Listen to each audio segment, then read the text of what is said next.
हरिया काका, आज तो बहुत देर हो गई। हरिया ने बिना उसकी तरफ देखे कहा। हाँ बेटा, लेकिन खेत में बीज डालने का समय निकल रहा है।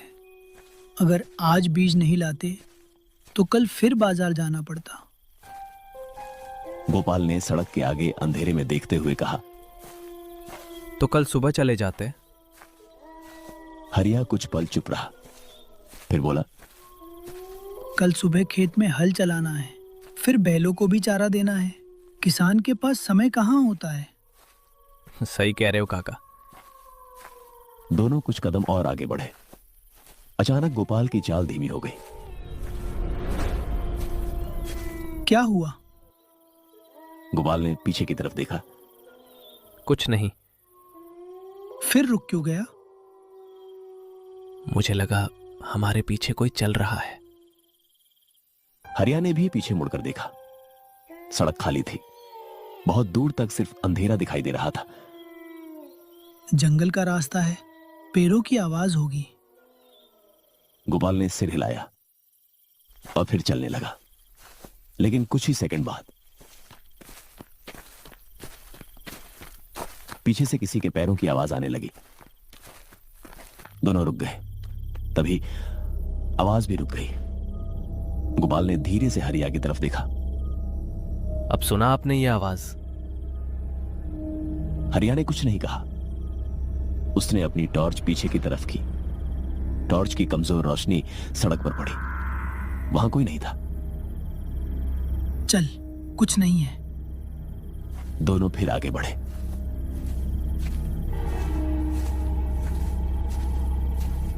इस बार उनके कदम पहले से तेज हो चुकी थी। कुछ दूर चलने के बाद सड़क दो हिस्सों में बंट गई। दाईं तरफ जाने वाली सड़क गांव की तरफ जाती थी। बाईं तरफ की सड़क घने जंगल के बीच से होकर नदी की तरफ जाती थी। लेकिन गांव वाला रास्ता एक बड़े गिरे हुए पेड़ के कारण बंद था। हरिया ने टॉर्च से पेड़ को देखा। अरे, ये पेड़ कब गिर गया? पता नहीं काका। हरिया ने पेड़ को हटाने की कोशिश की, लेकिन पेड़ बहुत भारी था। गोपाल ने भी जोर लगाया, लेकिन पेड़ जरा भी नहीं हिला। गोपाल ने परेशान होकर कहा, अब क्या करें? हरिया ने अंधेरे में बाईं तरफ जाने वाले रास्ते को देखा। वह रास्ता जंगल के अंदर जा रहा था। नदी वाला रास्ता पकड़ लेते हैं। गोपाल ने घबराकर उसकी तरफ देखा। नदी वाला? हाँ। काका, रात में उस रास्ते से? हरिया ने उसकी बात अनसुनी कर दी। डर मत, बस आधे घंटे का रास्ता है। गोपाल चुप हो गया। दोनों बाईं तरफ मुड़ गए।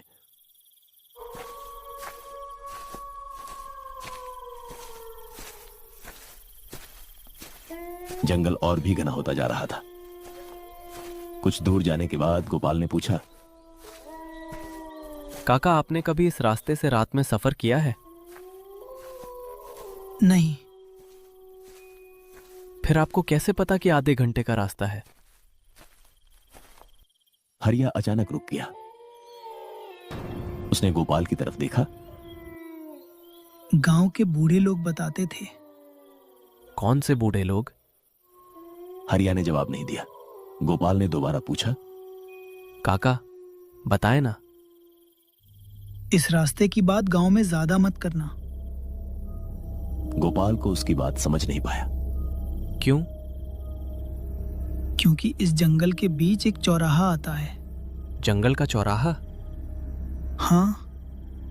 वही जिसके बारे में गांव में लोग कहते हैं कि वहां रात में रास्ते बदल जाते हैं। हरिया चुप रहा। गोपाल के चेहरे पर डर साफ दिखाई दे रहा था। काका, ये सब सच है क्या? मुझे नहीं पता, मैंने कभी अपनी आंखों से नहीं देखा। गोपाल ने राहत की सांस ली, लेकिन हरिया ने अगली बात कहकर उसे फिर डरा दिया। हरिया ने धीमे धीमे चलना शुरू किया। लेकिन मेरे पिता ने देखा था। क्या? बहुत साल पहले मेरे पिता और उनके दो दोस्त इसी जंगल से रात में गुजर रहे थे। उन्हें भी रास्ता बंद मिला था, इसलिए वे जंगल वाले चौराहे की तरफ चले गए। फिर क्या हुआ? उनके साथ गए दोनों आदमी सुबह तक गायब हो गए। ये सुनते ही गोपाल का गला सूख गया। और आपके पिता? वो वापस आ गए थे। फिर उन्होंने क्या बताया? उन्होंने कहा था चौराहे पर 4 रास्ते थे, लेकिन उनमें से कोई भी रास्ता गांव तक नहीं जाता था। फिर वो वापस कैसे आए? वो कहते थे कि उन्हें किसी औरत ने रास्ता दिखाया था। किस औरत ने? हरिया ने जवाब नहीं दिया। उसी वक्त जंगल के अंदर से किसी औरत की धीमी हंसी सुनाई दी। दोनों के कदम रुक गए। गोपाल का चेहरा पीला पड़ गया। हरिया ने टॉर्च चारों तरफ घुमाई। कौन है? कोई जवाब नहीं आया। फिर अचानक पेड़ों के पीछे से पायल की आवाज सुनाई दी। गोपाल ने हरिया का हाथ पकड़ लिया। काका, कोई है? चुप रहो। पायल की आवाज धीरे धीरे उनके करीब आ रही थी। कहीं कोई औरत रास्ते से गुजर रही होगी। इस जंगल में? पायल की आवाज अचानक बंद हो गई। दोनों ने आगे देखा। सड़क के बीच एक काली परछाई खड़ी थी। गोपाल ने टॉर्च उसकी तरफ की। टॉर्च की रोशनी पड़ते ही परछाई गायब हो गई। काका? चुप रहो, आवाज मत कर। दोनों कुछ पल वहीं खड़े रहे। फिर हरिया ने कहा, चल यहां से। किधर? सीधे रास्ते से। वे आगे बढ़े, लेकिन जंगल अब पहले से भी ज्यादा डरावना लग रहा था। हवा अचानक बंद हो गई थी। पेड़ बिल्कुल स्थिर खड़े थे। न पत्ते हिल रहे थे, न कोई कीड़ा आवाज कर रहा था, जैसे पूरा जंगल सांस रोककर उन्हें देख रहा हो। करीब 10 मिनट बाद उन्हें सामने एक खुला मैदान दिखाई दिया। मैदान के बीच 4 रास्ते अलग अलग दिशाओं में जा रहे थे। हरिया रुक गया। गोपाल ने धीमे से कहा, काका, यही है? हरिया ने जवाब नहीं दिया। उसकी आंखें सामने टिकी थीं। चौराहे के बीच एक बहुत पुराना पत्थर लगा था। उस पत्थर पर लाल रंग से कुछ लिखा हुआ था। गोपाल ने टॉर्च की रोशनी डाली। शब्द साफ दिखाई नहीं दे रहे थे। वो आगे बढ़ा और धूल साफ करने लगा। रुको, उसे मत छू। क्यों? हरिया ने डरते हुए कहा। मुझे नहीं पता। लेकिन हमें रास्ता तो चुनना होगा। हरिया ने चारों तरफ देखा। 4 रास्ते थे। पहला रास्ता जंगल से बाहर जाता हुआ दिखाई दे रहा था। दूसरा रास्ता नदी की तरफ। तीसरा रास्ता किसी गांव की तरफ जाता हुआ लग रहा था। और चौथा रास्ता इतना घना था कि कुछ कदम बाद ही अंधेरे में गायब हो जाता था। चल हम तीसरा रास्ता पकड़ते हैं। लेकिन आपको कैसे पता कि यही गांव वाला रास्ता है? बाकी रास्ते तो जंगल के अंदर जा रहे हैं। दोनों तीसरे रास्ते पर चलने लगे। कुछ दूर जाने के बाद गोपाल ने पीछे मुड़कर देखा। चौराहा अब दिखाई नहीं दे रहा था। उसने राहत की सांस ली। काका, लगता है हम सही रास्ते पर हैं। हरिया ने कोई जवाब नहीं दिया। गोपाल ने आगे देखा। सड़क पर दूर एक लालटेन जल रही थी। एक आदमी उसके पास खड़ा था। देखिए काका, कोई आदमी है। दोनों तेज कदमों से उसकी तरफ बढ़े। जैसे जैसे वे करीब पहुंचे, उन्हें पता चला कि वह एक बूढ़ा आदमी था। उसने सफेद धोती पहनी हुई थी और हाथ में लालटेन थी। बूढ़े ने दोनों को देखकर कहा, तुम लोग चौराहे से आए हो? हरिया और गोपाल एक दूसरे को देखने लगे। आपको कैसे पता? जो भी उस चौराहे से आता है उसके चेहरे पर डर लिखा होता है। लेकिन ये रास्ता गांव की तरफ जाता है ना? हाँ। दोनों ने राहत की सांस ली, लेकिन बूढ़े ने आगे कहा, अगर रास्ता तुम्हें जाने दे तब ना। अचानक गोपाल का चेहरा बदल गया। क्या मतलब? बूढ़े ने कोई जवाब नहीं दिया। आप कौन हैं? बूढ़ा कुछ पल चुप रहा, फिर बोला, मैं इस जंगल का रखवाला हूं, लेकिन यहां तो कोई चौकी नहीं है। बूढ़े ने उसकी तरफ देखा। हर रखवाले की चौकी नहीं होती। तभी जंगल के पीछे से पायल की आवाज सुनाई दी। बूढ़े के चेहरे की मुस्कान गायब हो गई। तुम दोनों मेरे साथ चलो। क्यों? बूढ़े ने फुसफुसाकर कहा। वो आ गई है। गोपाल ने पीछे मुड़कर देखा। सड़क के उस पार एक सफेद साड़ी पहने औरत खड़ी थी। उसके लंबे बाल चेहरे पर लटक रहे थे। वह बिल्कुल स्थिर थी। काका? हरिया ने उसे पीछे देखने से मना किया, लेकिन अब वह औरत धीरे धीरे उनकी तरफ बढ़ रही थी। उसके पैर जमीन को छू नहीं रहे थे। चलो जल्दी यहां से।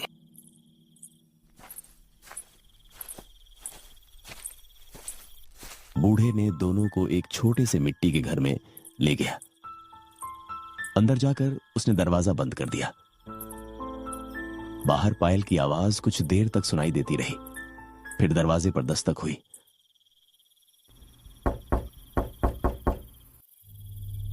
गोपाल ने डरते हुए पूछा, कौन है? चुप रहो, कुछ मत बोलो। बाहर से एक औरत की आवाज आई। गोपाल? गोपाल का शरीर कांपने लगा। उसने हरिया की तरफ देखा। बाहर से फिर आवाज आई, गोपाल दरवाजा खोलो। गोपाल की आंखों में आंसू आ गए। वह फुसफुसाया, वो मेरा नाम जानती है। वह सिर्फ नाम ही नहीं जानती, तो? वह तुम्हारे घर का रास्ता भी जानती है। कुछ देर तक बाहर शांति रही। फिर अचानक दरवाजे पर जोरदार चोट पड़ी। गोपाल चीख पड़ा। बूढ़े ने जमीन पर राख की एक लकीर खींच दी। अचानक बाहर से भयानक चीख सुनाई दी। फिर सब शांत हो गया। सुबह होने में अभी कई घंटे बाकी थे। हरिया ने बूढ़े से पूछा, ये सब क्या है? बूढ़ा चुपचाप बैठा रहा। करीब 30 साल पहले इस जंगल के चौराहे पर एक लड़की की मौत हुई थी। कैसे? उसका नाम था जमुना। हरिया अचानक चौंक गया। जमुना? बूढ़े ने उसकी तरफ देखा। तुम उसे जानते हो? हरिया कुछ नहीं बोला। काका? हरिया ने सिर झुका लिया। फिर धीमी आवाज में कहा, मेरे पिता जमुना को जानते थे। तुम्हारे पिता ही उन लोगों में से एक थे जो उसकी मौत वाली रात चौराहे पर मौजूद थे। हरिया की सांस रुक गई। नहीं, मेरे पिता तो कहते थे कि वो सिर्फ रास्ता भटक गए थे। उन्होंने तुमसे झूठ कहा था। हरिया की आंखें फैल गईं। क्यों? क्योंकि जमुना की मौत हादसा नहीं थी। तो क्या हुआ था? बूढ़े ने धीरे से कहा, उसे चौराहे पर लाकर मारा गया था। कमरे में सन्नाटा छा गया। किसने? तुम्हारे पिता और उनके 2 साथियों ने। हरिया पीछे हट गया। नहीं। जमुना ने मरने से पहले उन्हें श्राप दिया था। क्या श्राप? बूढ़े ने बाहर के अंधेरे की तरफ देखा। उसने कहा था, जब तक इस चौराहे पर आने वाला हर आदमी अपना सच नहीं बताएगा, तब तक यह जंगल किसी को आसानी से घर नहीं जाने देगा। हरिया का चेहरा सफेद पड़ चुका था। मेरे पिता। उसी समय बाहर से आवाज आई, हरिया। ये सुनते ही हरिया की सांस रुक गई। यह आवाज उसके पिता की थी। हरिया, तूने मेरा सच क्यों छिपाया? हरिया की आंखों से आंसू निकल पड़े। बाहर से आवाज फिर आई।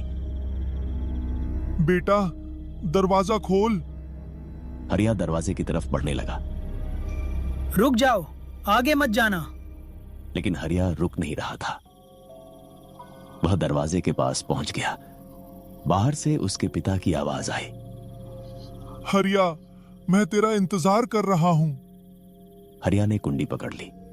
गोपाल ने उसे पीछे खींचा। तभी दरवाजे के नीचे से 2 सफेद उंगलियां अंदर आईं। गोपाल चीख पड़ा। बूढ़े ने राख फेंकी। उंगलियां तुरंत पीछे हट गईं।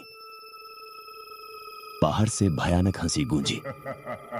फिर आवाज आई, सच अभी पूरा नहीं हुआ।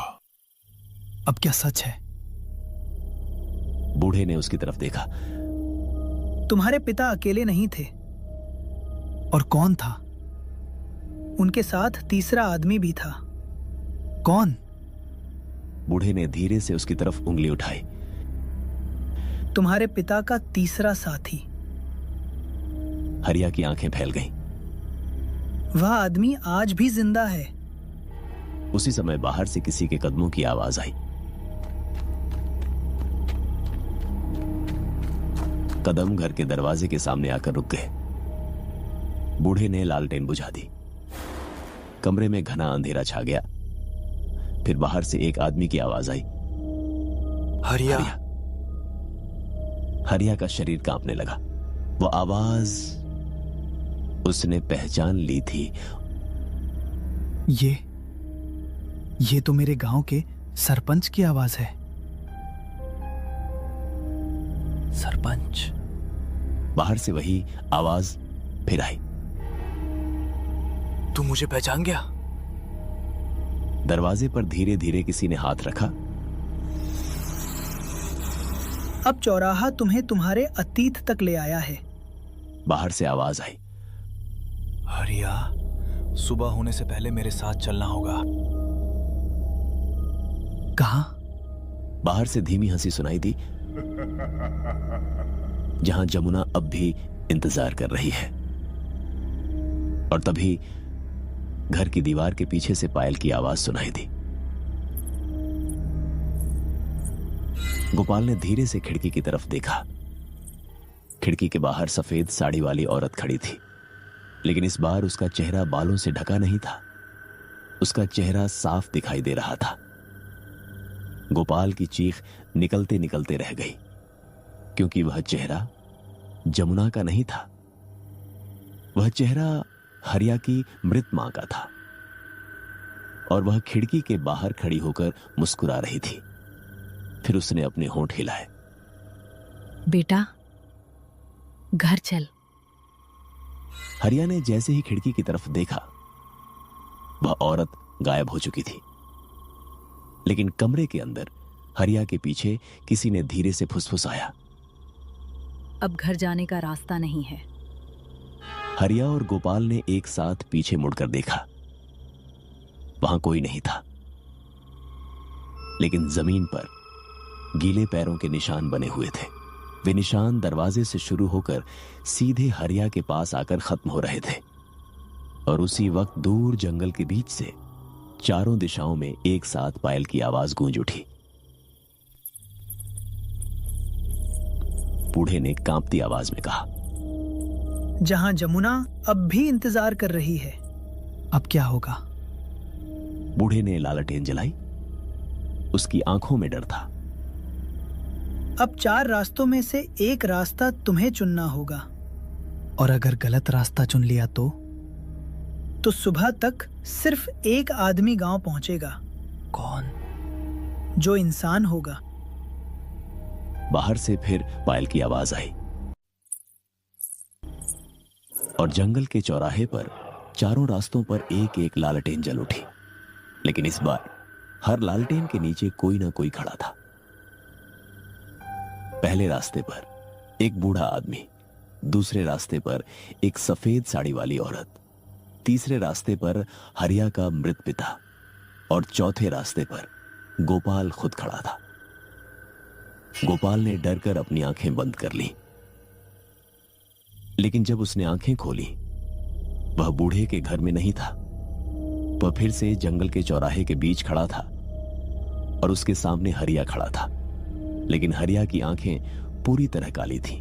हरिया ने मुस्कुराते हुए कहा, गोपाल, अब घर चलें? गोपाल पीछे हट गया। तू हरिया नहीं है? उसके सामने खड़ा आदमी धीरे धीरे मुस्कुराया। सही पहचाना। फिर उसके चेहरे की त्वचा धीरे धीरे बदलने लगी और कुछ ही सेकंड में उसके चेहरे पर एक बूढ़ी औरत का चेहरा आ गया।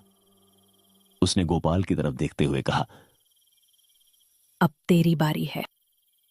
गोपाल चीखते हुए भागा, लेकिन चारों रास्ते घूमकर फिर उसी चौराहे पर आ गए और चौराहे के बीच खड़ी वह औरत धीरे धीरे उसकी तरफ बढ़ती रही। दूर कहीं मुर्गे की पहली आवाज सुनाई दी। सुबह होने वाली थी, लेकिन गोपाल को नहीं पता था क्या वह सचमुच सुबह देख पाएगा, क्योंकि जंगल के चौराहे पर अब सिर्फ एक नहीं, दो परछाइयां खड़ी थीं, एक जमुना की और दूसरी हरिया की।